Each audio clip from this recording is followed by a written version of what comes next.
everyone. Welcome back to another episode of FinTech Walkabout. Again, I'm Will. I'm joined today by Bob Wigley of UK Finance. Obviously, we're doing our deep dives into interesting people and open banking as a concept. So, Bob, it would be great to just get a quick intro from yourself. You've got a pretty extensive background in finance, so I'd love to hear about it. So I started life as a chartered accountant, went into banking. I was in banking for 25 years, latterly as the European chairman of Merrill Lynch. So 9,000 people, 23 countries, about $500 billion of gross asset. Prime Minister put me onto the court of the Bank of England in the lead up to the financial crisis. So 2007, I was there till the end of the financial crisis. I left banking after the crisis. I've been investing in young entrepreneurs, as you know, in tech businesses for the last better part of 10 years. And then 4 years ago, I was asked to become chairman of UK Finance, which I'm sure we're going to talk about more, but essentially represents the financial services industry in the UK. Yeah, board member at Department of International Trade. So I do some work with government. So that's because of UK Finance. I help the Department of International Trade think about when we're negotiating free trade agreements with countries around the world, what would be good to have in that free trade agreement from a financial services perspective, of which obviously data, being able to move data around the world freely is one big part of it. Massive piece. I also sit on the Economic Crime Strategic Board with the Chancellor and the Home Secretary, so that's more around fighting economic crime. Okay. Super interesting. It's a pretty broad scope, right? But it'd be good to hear more about your transition from Merrill Lynch. Kind of, you were around when that merger happened, right, with Bank of America, yes, and then into the Bank of England. Kind of a pretty tumultuous time in yes, the world. Could you talk us through just like what that felt like, what was going on day to day? Sure. So, well, I always say when people say, did you have a good time in the banking industry? I said I had 25 good years and the 26th was not quite as good. That was 2008. So I had been looking very carefully at what was going on in the markets during 2007. Became increasingly concerned that we were heading into a very challenging period. And I talked to the Bank of England about that. I talked to the government about it. And that was what led to them asking me to join the court of the Bank of England. Okay. Just to try and help them think through what was going to happen next and how they could deal with the situation. Now, one of the problems in talking about this is that when you become a court member of the Bank of England, you sign a secrecy obligation. Sure. So can't go into any detail, but let's just say we sat there for 3 years looking at, in minutiae developments in the markets every day, Okay. working out how regulation could be developed to deal with the situation. So short-term measures in terms of shoring up the markets and creating stability where there was instability, restoring confidence and trust in the banking system, and then ultimately making sure that in the longer term banks had adequate capital and liquidity to better withstand the kinds of shocks that happened during that crisis. I think confidence and trust is probably something we'll touch on as a theme throughout this. I know you're also the Global Commissioner, or the Commissioner for Global Britain. What does that entail? What does that mean? So there are several of us. It's a new commission that was set up about 6 months ago. The Prime Minister likes to use the expression Global Britain. It's become a sort of brand for the country, but no one knows what it means. And that's because it doesn't mean much at the moment. So the Commission is trying to put some definition around what it means. In other words, what is Britain good at? What could it be good at? Yeah. We have some world-class leading industries. The financial services industry is one of them. That's why I'm there. Music would be another. So the question is, what are we good at and how can we better promote those industries globally? And what else could we lead in if we put our minds to it? I'll give you an example. Little known fact, we actually have the biggest space tech incubator and accelerator in this country. We have the best space tech faculty of any university in the world. We have Harwell Laboratories. We have a Glasgow Museum for Space Tech. We actually have what I call Spaceport GB, that no one even realises exists. So one of the things I'm going to be doing is putting a proposal together for how we kind of capitalise on these sorts of opportunities, these hidden gems, which could be huge in the future. Space tech's going to be massive. Yeah. I've actually just joined a space tech fund myself as a partner because I'm so excited about it. Cool. What's your, bit off topic, but because we're in the realm of switching people to broadband, what's your take on Starlink? Do you know much about it? No. Okay, so it's Elon Musk's... the thing that's been helping the broadband, Ukrainians with satellites. So one of the four kind of key pillars of space tech is low-cost satellites. The cost of satellites, launching them and operating them and manufacturing them has dropped dramatically. So they used to be big and very expensive. Now they're small and very cheap. And with that, obviously, the number of user cases opens up dramatically. That's one of the reasons that space tech is now at an inflection point. Yeah. And it's such an exciting opportunity. You asked me a little bit about the Global Britain Commission. I just want to come back to that because what we've done is issue one report which looks at some benchmarking for Great Britain against the rest of the world. if we had R&D at the level of the best country in the world, what would that mean in terms of additional expenditure and jobs? If we had venture capital investment in technology companies at the level of the best in the world, what would that mean in terms of additional investment and jobs and growth? So that report's out. It's what I call the size of the prize. We have 2 more reports coming up, which will have very specific proposals for government about things they could do to really move the needle for global Britain. One of those, without giving away too much, is going to be to finally solve the equity gap. Now, in my working lifetime, we've constantly talked about the lack of capital for growth businesses. We're quite good at friends and family. We get companies so far, then unfortunately we don't seem to have the next stage, called the valley of death. They end up going off to the States. Familiar. I don't think it would be that difficult to solve that problem. We have enormous asset management and pension funds in this country that are currently, not by design or almost by accident, prevented from investing in this asset class. So one of the things we're going to be looking at in the report is ways of unlocking that money to get more money into growth capital, which is where you and I spend our days. Yeah, I mean, every day of my life, right? So it's, and especially in the world of data and open banking, finance, as you said, a prominent industry in the UK. If we can just kind of bridge that gap, I think, we're competing with, the US is 5 times the size of us in terms of population, but there's no reason why we can't be putting out the same caliber of businesses. I think we're slowly moving in the right direction. Well, the level of innovation in this country, I don't think has ever been higher, and it's something that some people don't know, but I mean, it's incredible. I meet, as you know, to put my book together, I met a young entrepreneur every day. You wander around the UK, you come down here to Shoreditch, I mean, the amount of innovation is incredible. The question is how you nurture that, how you create an ecosystem of mentors, money, and smart people around young entrepreneurs to help them realise their dreams and ambitions and build businesses for Britain in the process. That's what I'm passionate about. That's great. You're also obviously very passionate about finance specifically, and maybe let's bring the topic back. I could say I'm passionate about finance. Okay. That sounds a bit weird. Active to say the least. I'm busy in finance. So what does it mean to be the chairman of UK Finance? Okay, so this organisation was formed 4 years ago. And it's the merger of 6 previous trade associations, the biggest of which was the British Bankers Association. And the chairman of the biggest banks in the UK said, look, we're going into Brexit. We don't feel we have a body that properly represents our industry and effectively represents our industry. So let's bring together everything we have, create one super trade body, and they asked me to be the founder chairman of it. So it now exists. We have 302 members that go from HSBC down to Monzo and Starlink, with everything in between. It has in it the payment systems, so not just the banks, building societies, all the mutuals, credit card companies, and the asset-backed lenders. And we have a staff of 180 people. We have a budget of about 40 million a year. Okay. And we do 3 things, the third of which is probably the most important. So we formulate policy for the industry. If the government is thinking about a new regulation or the EU is about to bring in a law, we will go off and explain to the government and regulators exactly what that means for the industry, positive and negative. We obviously advocate to try and shape the way that thinking in the interest of the consumers of our industry and of the businesses of our industry.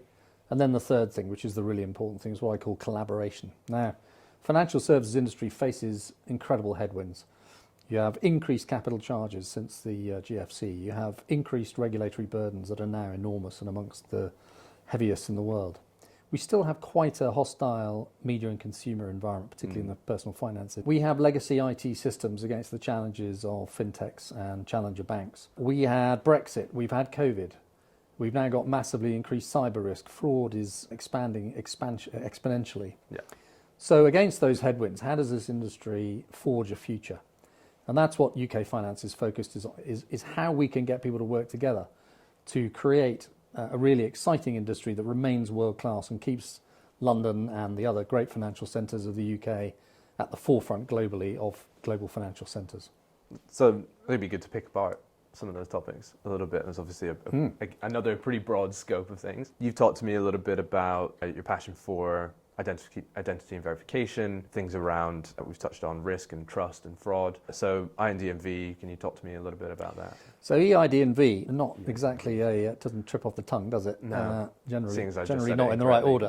So what does it mean? It means that how you identify yourself, which is a subject for the internet in general. I mean, when the internet was set up, people were allowed to be anonymous. I personally think that's nuts, and I hope in the end that we'll stop it. It's a subject that's being debated at the moment as the online safety bill goes through Parliament. But in the financial services industry, where regulators require us to identify our customers, we have no choice. We have to do that. The question is how is it most convenient for customers to identify themselves? And wouldn't it make sense for you to have a digital passport that once you've done it, automatically updated itself from public records, so your passport office, your driver's license, other data that the DWP might keep on you, for example, in the context of your national insurance numbers, rather than you constantly having to do what you do at the moment, which is provide, 2 utility bills, a passport, to endless people who ask for them because they have to. And then it's becoming increasingly complex because now they're asking you to have them certified by a solicitor. And it has to be within the last 3 months, and the utility bill has to be posted to you. It can't be printed from your online account. I mean, whoever uses mail. It's becoming untenable the way we're doing it. And unfortunately, it doesn't even achieve much of the utility it's intended to achieve, in the sense it doesn't actually stop people creating false identities in some cases, and it actually doesn't stop fraud, because we see the fraud statistics continuing to rise. So my and I am passionate about this because I think it's really important. I've actually just written to a group of CEOs in the financial services industry saying, look, we've got to have EID and V, electronic identity and verification. It's coming. The only question is the financial services industry going to design it, or are the big techs going to design it? Big techs in the widest sense. So it could be Facebook, it could be Google, or it could be Microsoft or Accenture, for example. And everyone has a project. Had Libra happened, right, and been a success, this would have become much more apparent a problem much more rapidly. Yeah. And the other thing that's driving it is crypto, because in the crypto world, we don't have the levels of know your client and anti-money laundering processes that we have in the traditional banking industry. And that has now got to a scale where the regulators can't ignore it anymore. Yeah. So EID and V is coming. The only question is there you go.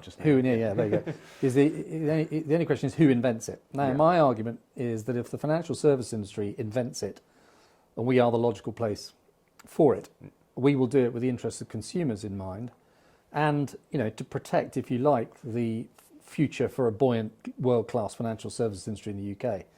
If the big tech companies do it, they'll have different motivations, which obviously will revolve around their business models and their P&Ls. Would you say that's... And probably, I mean, one could argue about the balance in the big tech companies, subject to my book, obviously, between whether they're acting in the interests of their consumers or their P&Ls. And so my statement to the financial services industry is we need to get on and do this fast.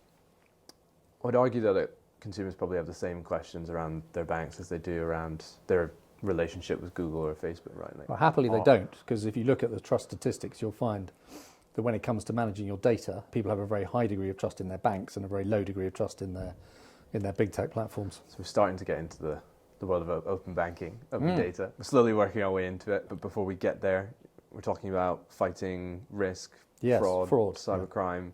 Talked a little bit about the big techs. You're telling me about the government communications headquarters before we came down and started talking. So that's really in the context of cyber risk specifically. Yeah. So I would say that going back 3 or 4 years, our biggest banks were pretty well protected. Our middle tier and smaller banks were probably less well protected, and that's just a function of how much resource every bank has. Yeah. So as an industry, we came together and we said, look, in a sense, the system is only as good as its weakest link, and therefore we need to bring up the mid-tier and smaller banks to the level of protection that the biggest banks have. And so we formed something called it's a bit of a mouthful, it's a bit like EID and V, it's the FSCCC, the Financial Services Sector Cyber Collaboration Unit. Okay, I will not be trying to repeat that. Don't try. Yeah. And what that basically does is it acts like a UN for banks on cyber risk. So if you attack a small bank, the big banks regard themselves as attacked at the same time. We have an immediate mechanism to get the chief information security officers for those banks virtually into a system. We immediately identify who's been attacked, how they've been attacked. We work out how quickly to remediate the situation. We make sure it doesn't spread. And this is all about damage limitation, restoring the system as quickly as possible, maintaining customer trust in the industry.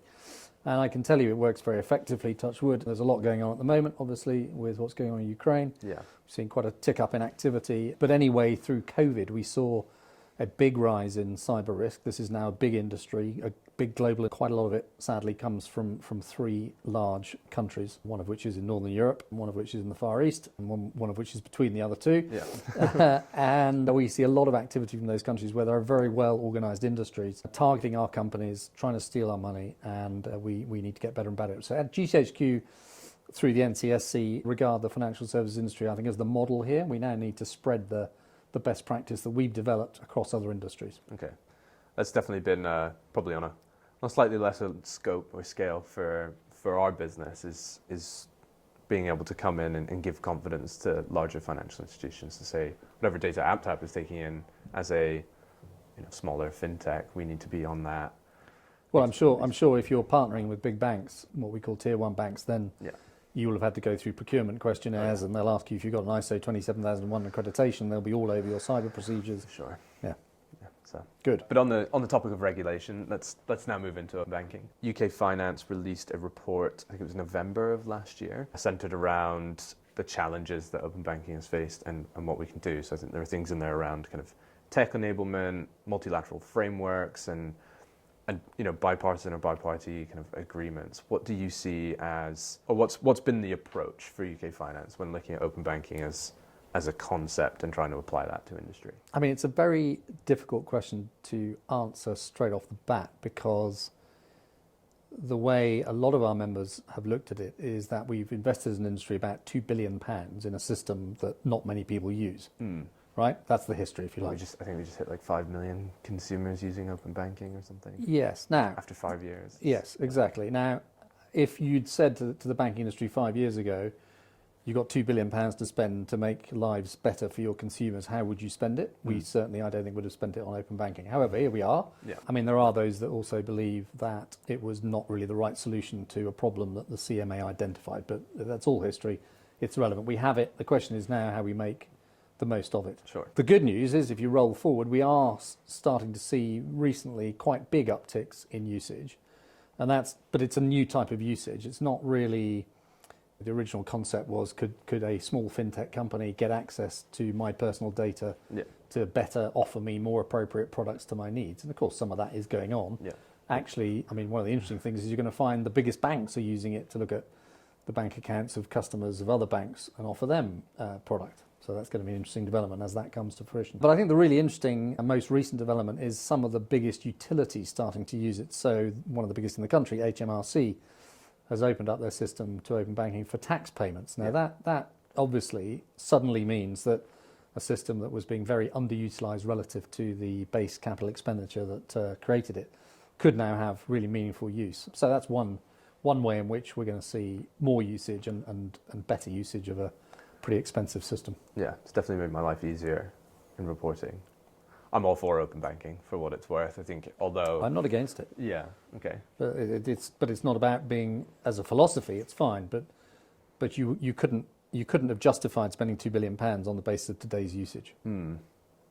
But I guess it's a question of, is that the bank's choice? But it wasn't the bank's choice, no. So, but it's the consumer then. So I think that the next beef that the industry would have had with open banking was how it was governed.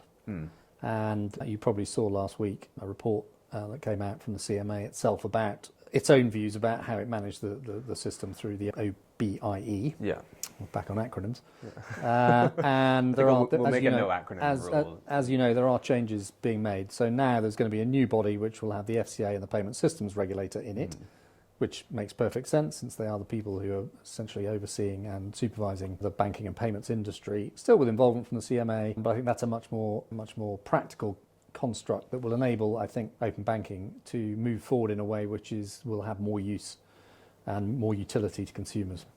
But we're looking at a system that should, in theory, reduce risk and fraud and cybercrime, right? We've now transitioned from. Well, it wasn't designed with that in mind. It was designed with the clues in the name, right? With opening up data about people's banking activity to non-banks. That was the original. But that's about ownership, right? And then previously or historically, it was I as a consumer, I know these transactions are mine, but I was never able to take share ownership them share them with other people. Out, right? So and that's a good thing. We have no one has any problem with that. It's a good thing. Yeah. So made a couple of maybe comments alluding to how you think it's going, but in your mind, how do you think open banking is going? Is it where it should be today? Has it had the kind of consumer impact it was touted Well, to? it hasn't, but I think it's about to.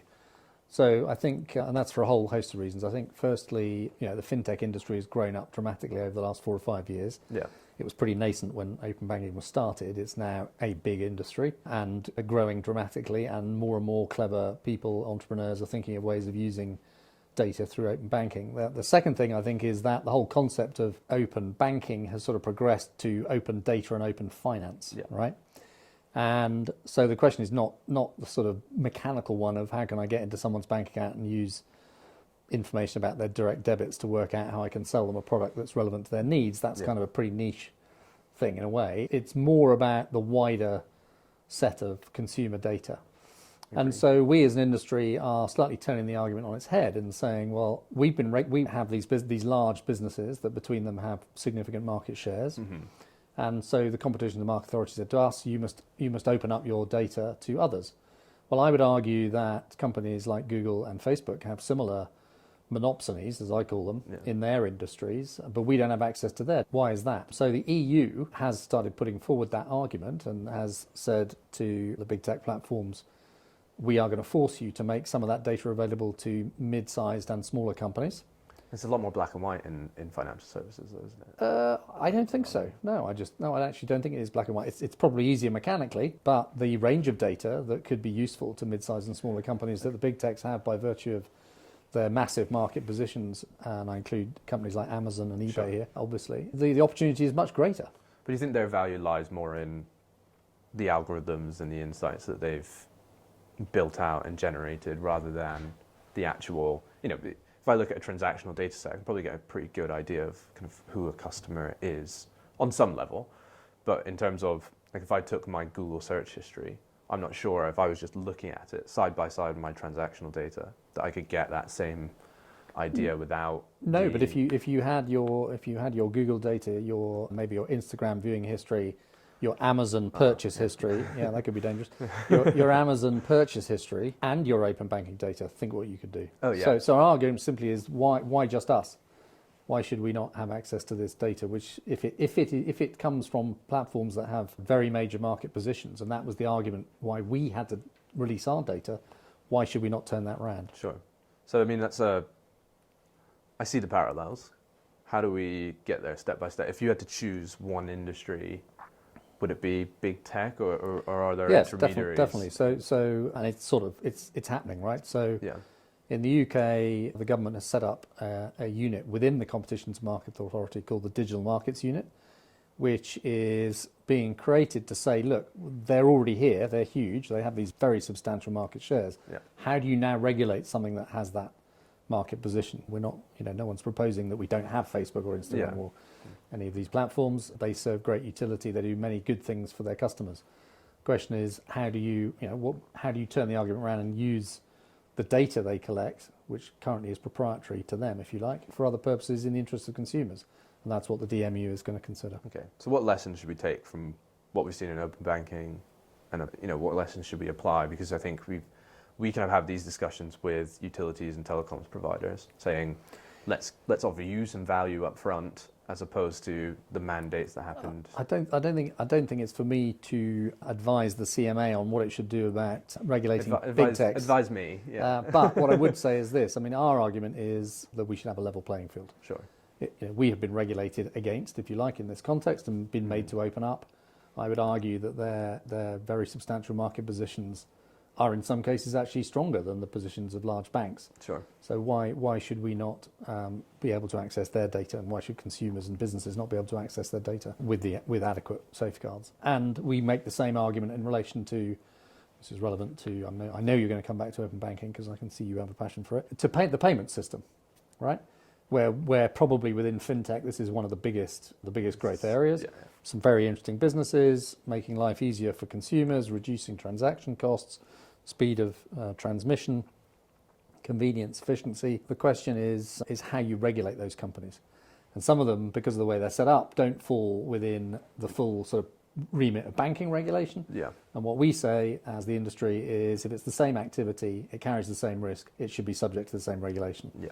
And that is a mantra that we've been pushing for a couple of years, and you'll see that regulators are now responding by bringing more and more of the payments providers into more complex regulation. And as crypto develops and becomes mainstream, you're going to find that is going to ramp up very substantially. We're seeing in the States, you've just seen the presidential order where Biden told the regulators to get in a room and come back to him within 90 days with proposals around should we have a CBDC, if so, what should it do? How should we regulate crypto? Should we have EID and V? All these things are very much on the agenda. But as long as we work on the principle of reciprocity, so if we've had to open up, why shouldn't they? And we have same activity, same risk, same regulation, those are good principles. Level the playing field. Yeah. Cool. Well, we are coming up on our time. So just interested to get some of your thoughts. What's on the horizon for you? What comes next for UK Me finance? personally or for UK finance? A bit of both. Well, me personally, so I'm just about to release the paperback version of the book that I wrote last year, which, as you know, is about the effects of technology on Generation Z, for which I did this 200 times. I interviewed 200 youngsters about their attitudes to technology. So that's coming out in July, so I'll be going Glad you're pointing at me and saying youngster. So yeah, that's good. That's good. You just about fit within that definition. And so I'll be going on a sort of new PR tour for that.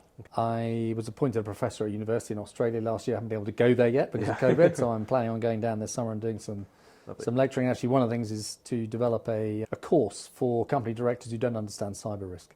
So many people sit on boards. They're not IT specialists. They know that cyber is a problem. They don't really understand what it is or how to protect the company against it. And most importantly, as a director, they don't know how to fulfill their fiduciary duties in to provide effective governance around cyber risk. So I'm going to create an online exec ed course with some of the leaders in the industry to help directors understand what they should be doing to protect against cyber risk. Nice. Lots of open data movements going on in Australia for sure at the moment, which is cool. And what about UK finance, just to top us off? So big push on fraud this year. So this is, whilst it's growing, it's still growing too fast. It's become a big industry, as I said earlier on, and we spend hundreds of millions of pounds a year trying to stop frauds. Too much is still happening. So what can we do? And one of the things we could do, for example, is we have a fast payment system in the UK, which is arguably too fast. Right, and unfortunately, serious organised crime has worked that out. So they're using the fast payment system to quickly transfer money and then transfer it on. So we're looking at ways of slowing it down, actually, temporarily. Yeah. If we believe that, I put a proposal to the Security Minister literally a few weeks ago, which basically says if a bank has reasonable grounds to believe someone's committing a fraud, we should be able to just delay that payment by, say, 24 hours to enable us to do some work. And that would, we call, put grit in the system as regards fraud. Interesting. Cool. Well, Bob, a real pleasure. Thank you so much for joining us. Well, great to see you. Thank you for having me. Is there anywhere, if people want to learn more, anywhere you would plug? The book website is www.robertwigley.com. Otherwise, LinkedIn is good. And I'm there. I'm Robert Wigley, not Bob Wigley, but you'll find me pretty quickly, probably. Perfect. Cool. Well, thank you everyone for tuning in again, and we'll see you soon. Cut. Perfect.